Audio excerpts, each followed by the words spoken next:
LAC पर चीन के साथ विवाद को लेकर आज दोनों देशों के कमांडर लेवल की 13वें राउंड की बातचीत होगी।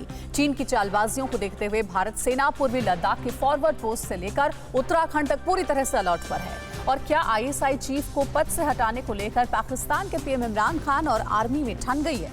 दुश्मन देशों की साजिशों से जुड़ी बड़ी खबरें देखिए टॉप 9 चीन पाक साजिश में।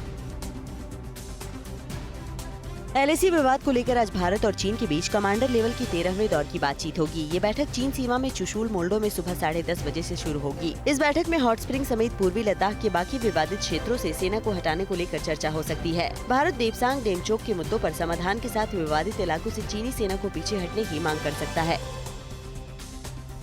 पूर्वी लद्दाख में चीन की बढ़ती चालबाजियों के बीच भारतीय सेना ने पूर्वी लद्दाख के फॉरवर्ड एरिया में K9 वज्र की पहली रेजिमेंट तैनात कर दी है। K9 वज्र टैंक 50 किलोमीटर तक दुश्मन के किसी भी ठिकाने को ध्वस्त करने की क्षमता रखता है। K9 वज्र को ऊंचाई वाले इलाकों में भी इस्तेमाल किया जा सकता है। इसकी तैनाती 13 से 14,000 फीट की ऊंचाई पर की गई है।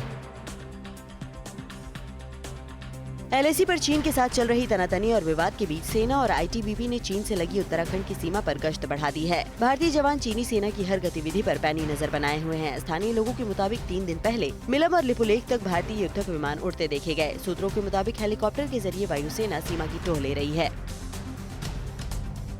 चीन की दादागिरी और विस्तारवादी नीति से निपटने के लिए भारत और अमेरिका साझा रणनीति पर काम कर रहे हैं। चीन की हिमाकत के बीच अमेरिका के नेवी चीफ माइकल गिल्डे अगले हफ्ते भारत के दौरे पर आ रहे हैं। इस दौरे में गिल्डे भारतीय navy chief admiral Karambir Singh समेत कई मंत्रियों से मिलेंगे। इस दौरे के एजेंडे में चीन, म्यांमार और रणनीतिक साझेदारी समेत कई मुद्दे हैं।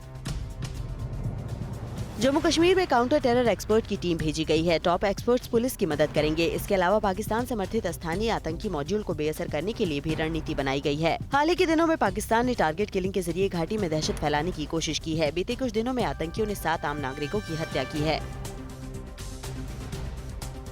पाकिस्तानी खुफिया एजेंसी आईएसआई के चीफ फैज हमीद को पद से हटाए जाने को लेकर पीएम इमरान खान और पाक आर्मी चीफ के बीच विवाद और आंतरिक कलह बढ़ गई है। पाकिस्तान के वरिष्ठ पत्रकार नजम सेठी ने खुलासा किया है कि अपने करीबी आईएसआई चीफ हमीद को इमरान हटाने को तैयार नहीं थे। बीते शुक्रवार को तबादला किए जाने के बाद भी राष्ट्रीय सुरक्षा समिति की बैठक में इमरान के साथ फैज हमीद भी मौजूद थे।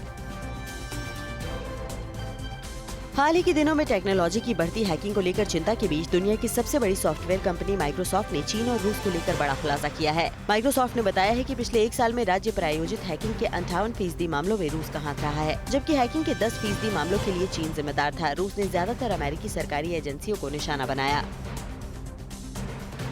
चीन अपनी आर्थिक और औद्योगिक तरक्की के लिए दुनिया में प्रदूषण फैला रहा है। सैटेलाइट से मिली तस्वीरों के आधार पर अमेरिकी वैज्ञानिकों ने बड़ी चेतावनी जारी करते हुए कहा है कि धरती पर नए तरह के प्रदूषण का खतरा मंडरा रहा है और इसके लिए सबसे ज्यादा जिम्मेदार चीन और उसके साथ दुनिया के सबसे बड़े रईसों में शामिल एलन मस्क और जेफ बेजोस होंगे। पूरी दुनिया में कोरोना महामारी फैलाने के आरोप से घिरे चीन ने साल 2019 में ही कोरोना की वैक्सीन बना ली थी। अमेरिकी सरकार के चीनी सलाहकार माइल्स यू ने इसका खुलासा किया है। माइल्स यू ने बताया है कि इस वायरस को ये जानते हुए शहर में फैलाया गया कि इसको वहीं के लैब में बनाया गया है। चीन ने कोरोना का इलाज ढूंढने के बाद इसे दुनिया में फैलाया ताकि अपने नागरिकों को बचाया जा सके। परवाह देश की, सोमवार से शुक्रवार रात 10 बजे TV9 भारतवर्ष पर।